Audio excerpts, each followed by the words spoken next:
This morning, our first lecture on what's new in medicine is by Julie Hansen. Julie Hansen has over 30 years of highly diverse experience in nutrition, the field of nutrition, and also the field of physical activity.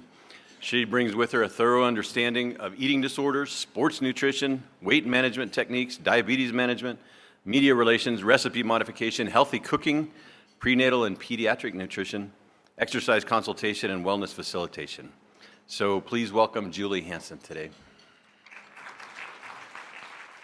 All right, well, happy Friday, right? Okay, so so I've got the screen up. All right, so just to go over my credentials a little bit, because I think sometimes people get really confused about what a registered dietitian is versus a nutritionist. So I was always, I've been in this field a long time, and we were always called registered dietitians. We did not want to be called a nutritionist, because if you called us a nutritionist, that kind of made us a little mad, because anybody can be called a nutritionist. So now, then the Academy of Nutrition and Dietetics decided to go ahead and add that name, add that nutritionist title to our names. So I have begrudgingly done that, because I guess there probably is more identification with that. So registered dietitian, nutritionist, and then in the state of Utah, we're certified. My hairdresser is licensed, but I am certified. So, okay, no disclosures here. But one thing that I do want to say is I really, this is a field that I never saw myself going into. It just sort of happened, and we're looking for people to partner with us in this field, in this world of eating disorders.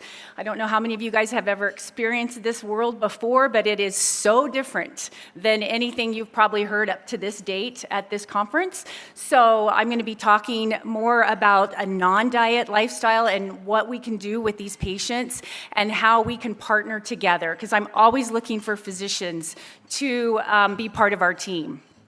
So we're going to talk about the types of eating disorders, some assessment. I do want to talk about weight stigma, and then some things that you can take back to your office and maybe make some changes there. Okay, so I always say we're always on the spectrum.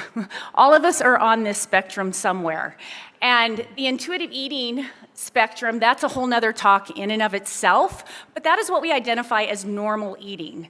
And so we find that people are kind of getting further and further away from that for various reasons, but that is something that, we try to, that's what we use in recovery for eating disorders. There's a program called Intuitive Eating, there's books, lots of classes out there on intuitive eating. I'm a certified intuitive eating instructor.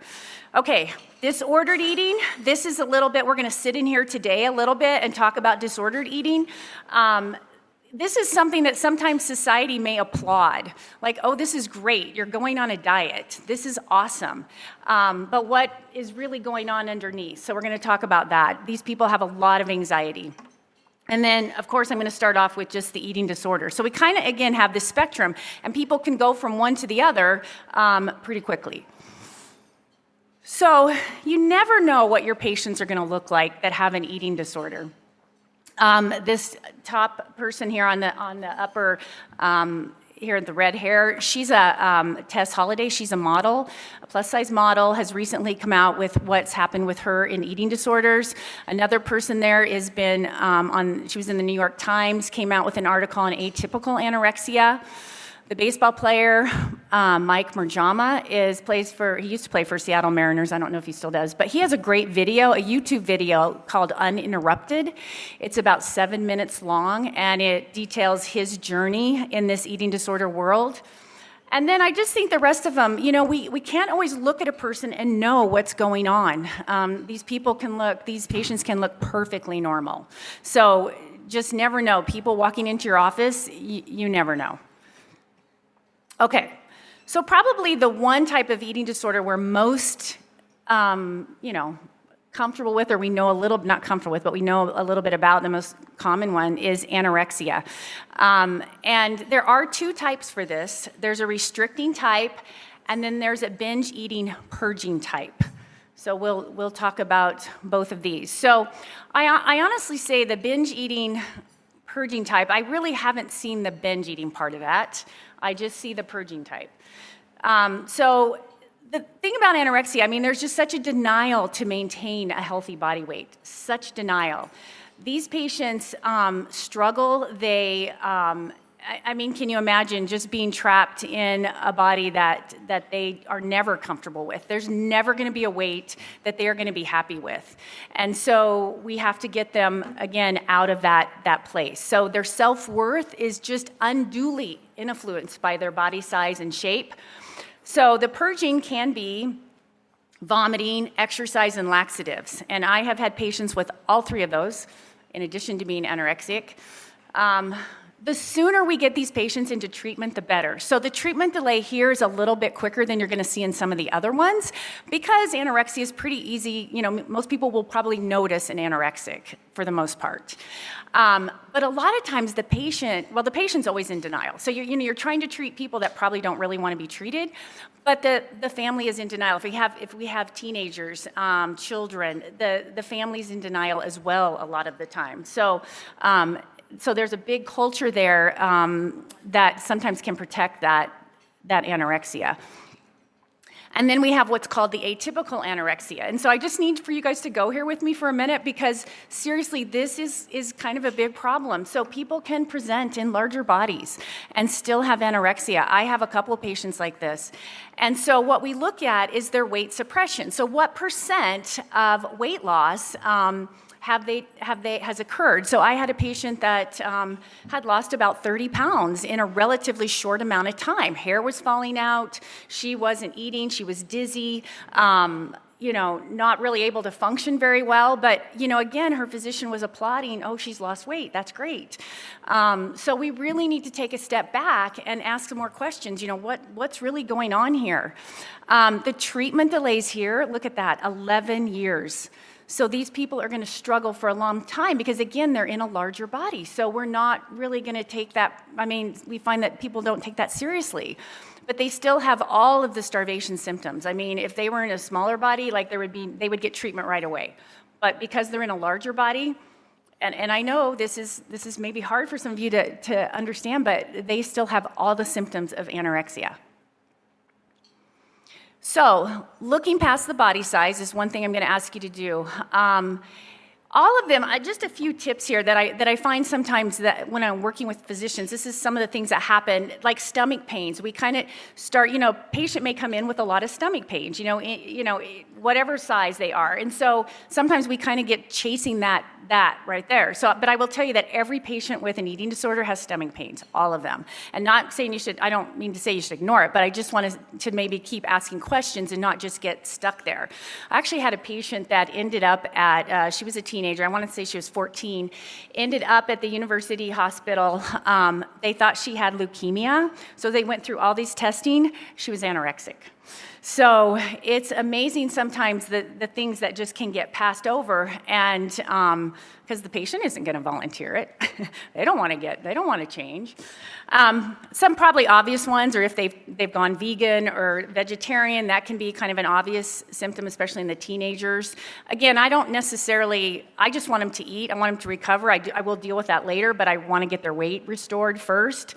So, and with these kids, the missed menstrual cycles in women, and then if their growth curve increases or decreases by 2 percentiles, then we know we have something going on. And then in the starvation part of this, like for hormones and bones, I mean, there is, a lot of times we do see patients, I'm going to talk a little bit about athletes, but we see athletes will come in with stress fractures. And so a lot of times that's how we catch these eating disorders in these patients. So we look at their hormones that are being affected, which again, not only there's a reduction in newborn formation, but again with that low estrogen, bone is getting reabsorbed, so we're not having any building here at all. And fracture risk, 60% increase. They can get that hunched upper back. They can have compression fractures. So with the kids, sometimes we find it tricky to get DEXA scans, but I think we can get them done in Salt Lake a lot of the times. And so what we look at here is maybe an estrogen patch is something that they could use to bridge to weight restoration, but estrogen is not the solution. We really need to get their weight restored to get all this back in place. All right, bulimia nervosa. So this is defined as eating a large amount of food, in a short amount of time, followed by a compensatory behavior like once a week for at least 3 months or more. And that is self-induced vomiting, laxatives, diuretic abuse, insulin misuse, excessive exercise, diet pills. So again, they still have that intense fear, like their body weight is everything to them. So, but the thing about bulimia is that a lot of times they look normal, like their weight is pretty normal. Treatment delays here are 4 years. There's a lot of shame associated with this one. You know, anorexia, I wouldn't say it's prideful, but it's definitely not. People may be more willing, but bulimia, who wants to talk about that? Like, who wants to tell people that they're purging? Nobody. So we have to make it a safe space for them to do that.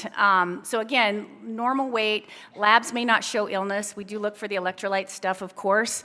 They're still going to have all the stomach issues. The purging tends to numb their feelings so that they just feel empty, and they get used to that. And then, you know, that becomes their coping mechanism. So again, getting them into all kinds of treatment, obviously therapy for sure. And also we look at purging as a way of self-harm. And self-harm is something a lot of these patients do as well. So again, sometimes I find that patients, especially if they're pretty versed in this, they've dealt with this a long time, they'll think they're fine if their electrolytes are normal. We know, we're looking at potassium, they know, and they're like, well, it's normal, so I'm really fine. So it's interesting what they tend to stick with. Okay, binge eating disorder. Now this one is sort of interesting. This is probably one of the newer eating disorders that has kind of come out. So, and actually, anorexia is really not the most common. This is the most common.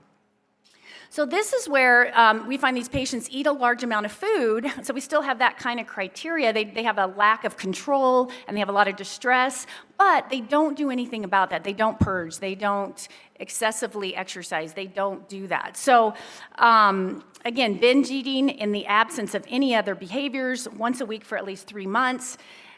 These patients are probably going to be in a larger body. And so asking questions, you know, looking at what's going on with them. Their treatment delays are maybe going to be over 5 years. They have a lot of shame. We find that weight stigma really hinders their treatment. And so really taking a look at what is going on with the patient so we can really ask the right questions. You know, noticing, have they gained a lot of weight in a short amount of time? That might be something. But, you know, again, these patients aren't really going to want to talk about this. And I think kind of our knee-jerk reaction is to put them on a diet. But this is a mental disorder, and putting them on a diet is only going to make it worse.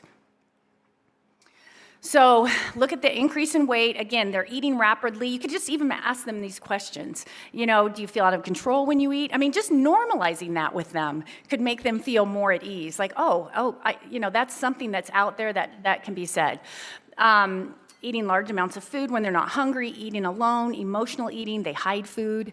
A lot of teenagers, you know, we find this as well. Their parents will report a lot of wrappers in their rooms, a lot of food wrappers, so... The other type of eating disorder that we kind of, when we don't know what else to say, and this might kind of be our orthorexics here, but it's the other specified feeding and eating disorder, OSFED. So this is a nice code you can use for, you know, when you're not really sure what's going on. So this is, you know, again, it doesn't meet the full criteria for anorexia, bulimia, or binge eating disorder, but they still have a lot of shame and distress and anxiety. And it may happen, you know, as they're going through different things in their life. You know, they may be an older patient that suddenly develops this. They might be going through divorce, empty nester, maybe going through menopause, or they're just a chronic dieter. Also, that night eating syndrome, so something like that can be something that we see as well. So these patients, sometimes I just use this code when I'm not sure what eating disorder they have, but so we find that they can morph around as well. Sometimes it gets a little unclear what's happening with them. Okay, so the orthorexia iceberg, you know, this is kind of that pursuit of clean eating, which is a term I just can't stand.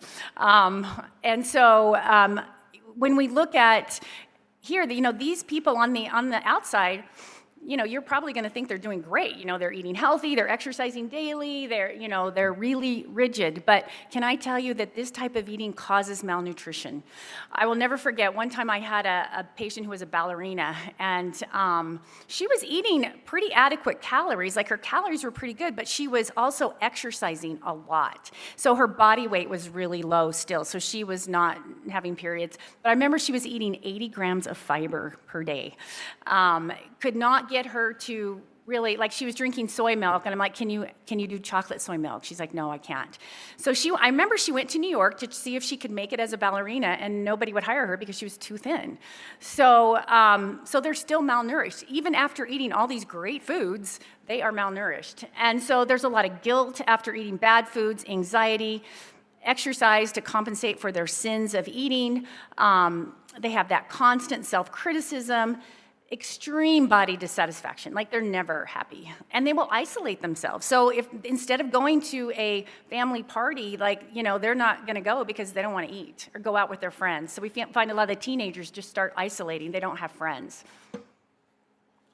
Okay, athletes. So do want to mention this. Athletes are at risk for eating disorders. So when you can kind of see some of the numbers here, and I worked with the athletes at Weber State for many years, and so we saw a lot of that, and not in all the typical sports you might think. So we had a lot of track and field, volleyball, some soccer, and even some football. So anorexia, the risk for eating disorder for women increases 35% in the athletic population and 58% for bulimia, and for men it's 10% and 38%. So what used to be called the female athlete triad, we now refer to as the relative energy deficiency in sports. And so you can see here, the reason we changed this is because we wanted to include men in this as well, and just to really enforce the fact that this is a multi-system, multi-organ type of eating disorder or lack of fuel that we see. So it's just this lack of energy availability. There are some athletes who maybe just don't get it, that just, we have our freshmen coming in at Weber State, and all of a sudden they're having to manage their food and everything else, and so they kind of get behind on eating. That's great, we can fix it, but a lot of times it can be something else. Okay, so screening. So there's just some questionnaires, and I've given you some references in the back too, but just some questionnaires to ask. And this might even be something, I don't know if you guys put this in your patient information to have them fill out, but maybe putting in some screening questions in there that you can ask your patients about this, because again, it is so prevalent is what I meant to say. So 9% of the United States population will deal with some sort of eating disorder in their lifetime. So maybe really trying to weed out these patients. And this is the SCOFF questionnaire. We still use this. It's been around since 1999, and we still use this. This is what we use at Weber State, just as a quick 5-question thing. And if it might be something just to start the conversation. So again, something that you could add into your patient screening forms would be something that you could do. And so, again, just looking at these consequences here, the one thing, this is a mental disorder, and it has a really high mortality rate. And so it is up there, it's one of the deadliest mental illnesses up there with opioid addiction. So it's something that, again, we really need to be aware of and be informed. And again, weight is not the only clinical marker about this. Okay, I kind of just put this up there just for reference later, but one thing I wanted to say about labs is that a lot of times they're going to be normal. So people can die with normal labs in this field. But what you can do is get a screening lab and then look for trends within that. So if they're trending down in any of these numbers, and we can obviously take a look and see what's going on, but I think to at least get a baseline, but you may see some normal labs, so don't think that, they're fine, because that doesn't always mean that. So a lot of things can happen outside of those labs. And then I think getting their orthostatics is really one of the main things that I think is really important to start doing when we suspect this in patients. So getting their blood pressure and their heart rate. So the protocol here, and I didn't know I was going to be in this bigger room, but this is in your references, but this book is called Sick Enough, written by Dr. Gaudiani. And so I highly recommend that you get this. She goes through this protocol really well of taking the lying orthostatics and then having them stand up and then taking their standing. And when we see a drop in systolic blood pressure by 20 milligrams, 10 milligrams in diastolic, or an increase in heart rate over 20, we get concerned. So this really does get you really kind of looking at this patient and giving them a more thorough examination. So I want to spend a minute here talking about weight stigma.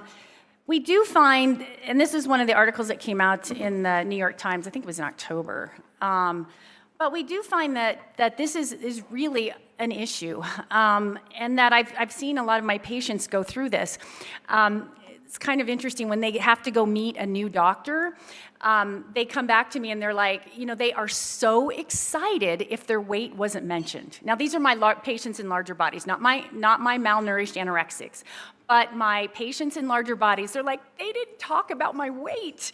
And they're so excited. And they feel kind of energized. So they're more willing to get that health care that they need because they trust you. I also have I have a little card that I will give them that talks about, it says, don't weigh me unless it's medically necessary. If you need my weight, please tell me why so that I can give you my informed consent. So that's one of the things that I want to look at is that, do we really need to weigh these patients? They know they're large, you guys. You're not adding anything to that picture. And sometimes seeing their weights, I have to deal with that. It sets us back months, and then we have to start over again. So just looking at this, they already come in. They know that they are large. So you telling them is not going to add anything to that. And so I think we assume sometimes that's, if we tell them they need to lose weight, that's going to happen. But that doesn't happen. For this population, it's pretty significant. They're not really going to have any healthier behaviors. So if you can get by without recommending weight loss, I know it kind of probably goes against what you do mostly, but just working with maybe movement, maybe asking them if they're planning meals, is there anything that they could improve there? I think maybe kind of just dancing around that and not bringing that up, because you just never know. So these patients are kind of tricky. So the weight stigma happens also, within families. Sometimes there's this culture in families where, they do a lot of diet talk. They do a lot of weight-based teasing. So we look at that and we really need to change those dynamics. And then even with healthcare providers. So if a patient comes in with knee pain and they're in a larger body, I don't know, sometimes maybe they don't get looked at as they might if they were in a smaller body. So that knee pain may not be treated the same. So office procedures, I think that, again, looking at, is weight really necessary? And if it is, be sensitive, do a blind weight. I can't even tell you how many mental gymnastics we go through with my patients, especially my anorexics, because I weigh them blind. We don't want them to know their weight. But of course, now with the new the apps and everything, they can get online and figure out what their weight is. I'm like, ugh. So, we've kind of figured out ways to not do that. But if we can't get their weight, that would be great. That makes my job so much easier. And just that weight neutral talk, like I said, just focus on activity. Maybe just gently focus on that. Can you do something for yourself? Are you taking care of yourself? Are you, is there any meal planning that you think might help your life be easier? Just things like that gently is going to go a lot further than if you tell them they need to lose weight. So we do have a lot of resources here. We have, finding a good therapist and dietitian. So there are certified eating disorder dietitians as well, so you can look for those credentials. And therapists that usually they put that on their website if they know. The Tanner Clinic is just starting an eating disorder clinic. There's a therapy practice in Salt Lake, Modern Eve, Trevor Therapy and Associates. And then the centers we have here are Center for Change, which is in Orem and Cottonwood Heights, and then Avalon Hills, which is in Logan. So we do have a lot of good resources here, which we're lucky. and if patients need a higher level of care. So I guess I would just like to leave you with this, that eating disorders are not a lifestyle change. This is something that develops as a mental disorder. About 30% of eating disorder patients have been sexually abused. So you just never know, again, what's going on with someone. And I apologize, I don't really think I left any time for questions, but I would just love to have more of you involved and be more informed with eating disorder care. So, thank you.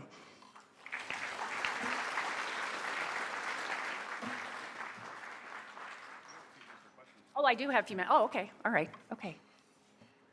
Didn't know if we were... After I said that, now nobody wants to ask a question. Okay, there are referrals here, references here that you can look at. I will say the National Eating Disorder Association has toolkits. So they have toolkits for teachers, toolkits for parents, toolkits for coaches. So those are really good resources as well. Oh, yeah. So I refer to intuitive eating coaches in Salt Lake all the time. I was a little interested to hear you say that's a little behind us. At the beginning of the talk, you said that, and I wasn't clear if you were saying that's old or if that's. Oh, no, intuitive eating, yes, no. It's what we use for recovery in eating disorders. So we don't, if it's an eating disorder patient, we don't start out with intuitive eating, but it's something we use down the road. So I think the other thing, it's a whole nother talk, right? That's so cool that you do that, yeah. Intuitive eating is truly an amazing, resource that we have for that, so, yeah. My follow-up would be, I can think of at least one patient that I think should have actually been in a residential treatment program for her anorexia. Do you know of resources like that around here? Center for Change. Center for Change. Yeah, and Avalon Hills. So Center for Change is in Orem and Cottonwood Heights. Their residential's in Orem. And so just starting out with calling, getting an assessment. They can even do that over the phone. Yeah. Thank you. Thank you. Hello. 60 Minutes a couple of months ago had a big program, I'm sure you've heard about it, about Ozempic and its trade name, and about weight loss. Have you had much fallout from that? I'm sorry, I didn't hear. About 2 months ago, 60 Minutes had a big program on weight loss with Ozempic. Oh, with the weight loss drugs? Yes. Yeah. Yeah, that... Is that good or bad? Well, I'm not a fan. Based on what I do, I'm not a fan. So, yeah. As far as eating disorder prevention, I've gotten really interested in just how poorly our patients in heavy bodies are treated. And so I'm trying to be very neutral around my food talk. But like my 5-year-old now no longer wants to take treats with her lunch to school because the other kids are making comments like, that's not healthy. So we're doing a lot of like positive talk at home, but I'm curious as we're like counseling and our well child checks and things, how to be really explicit in our messaging to young ones of, we are trying to model healthy behaviors. That's a lot of the talk of this conference, but also like, I don't know, how do we start to counter some of that? I'll give you a good resource. Scott and I did a podcast on this, and so if you haven't listened to that, that might help. But Ellen Satter has a book called, she is fantastic, Secrets of Feeding a Healthy Family. So I would just I wouldn't really go into good or bad foods. Kids just latch on to it. If it's to be good, this is what I need to do. And so I would just, do you like to play? Do you, do you know when you're hungry? Do you get hungry a lot? Or, maybe kind of things like that. But I've had some of my patients who won't let their kids be weighed in the office anymore. So, so just really keeping that weight neutral talk. I wouldn't bring up their size at all.